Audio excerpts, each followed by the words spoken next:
তখন হঠাৎ ভগবান কৃষ্ণ ওই 5 বছরের বালক সেজে জয়দেবের পেছন পেছন ছুটছে।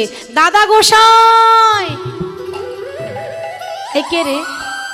এই তোকে আমি চিনি না জানি না, আমি আবার দাদা কবে থেকে হলাম? আমার তো ভাই নেই। হরি বল। ভাই নেই তো কি হয়েছে? ভাই হয়েছে। হ্যাঁ রে, তুই কে রে? আমাকে দাদা গোসাই বললি, আমাকে দাদা বললি কেন? ভগবান তখন বলছে, বারে তুমি আমার থেকে 1 বছরের বড় না, আমি তোমার থেকে 1 বছরের ছোট না, ওই জন্য তোমাকে বললাম দাদা। আর ব্রাহ্মণ বাড়ির ছেলে, একটু সম্মান দিতে হবে না, ওই জন্য বললাম গোসাই। দুইয়ে মিলে দাদা গোসাই।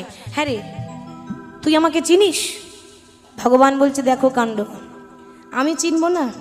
এখানে এসেছো আমার ইচ্ছায়, যতদিন থাকবে আমার ইচ্ছায়, আর যখন চলে যাবে সেটাও আবার আমার ইচ্ছায়। আচ্ছা তা না হয় মানলাম, কিন্তু তোর নাম কি? ভগবান দেখছে সর্বনাশ, নাম বলা যাবে না, যদি ধরা পড়ে